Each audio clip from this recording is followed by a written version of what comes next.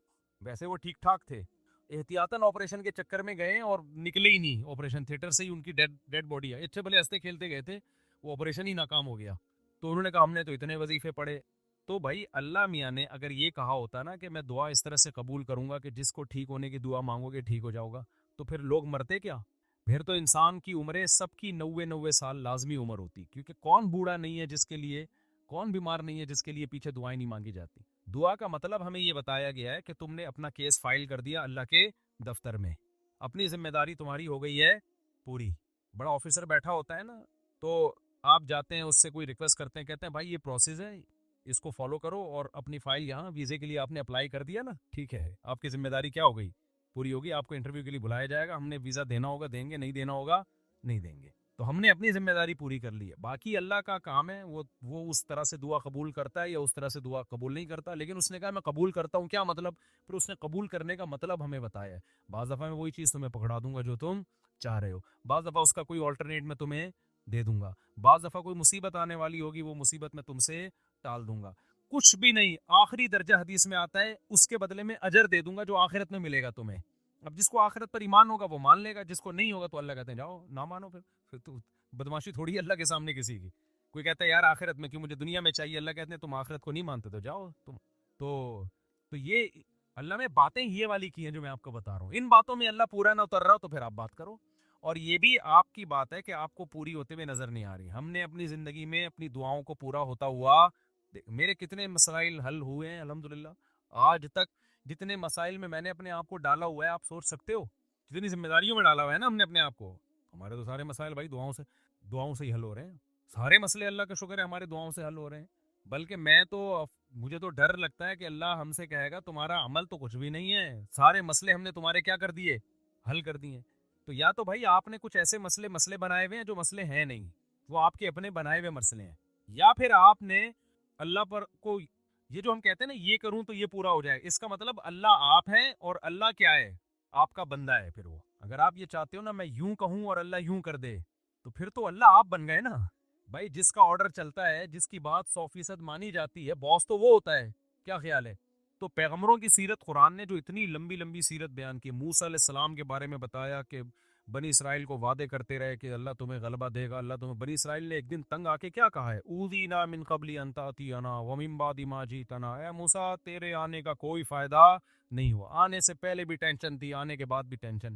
موسیٰ علیہ السلام نے کیا کہا، عسیٰ ربکم ان یرحمکم، امید ہے اللہ رحم کرے گا، امید ہے اللہ کیا کرے گا، رحم کرے گا. اور بالکل اینڈ میں لے جا کے نا جب بنی اسرائیل نے کہا اب تو مر ہی گئے، بالکل دریا کے کنارے کھڑے ہوئے کہہ رہے ہیں اب تو بس مارے گئے.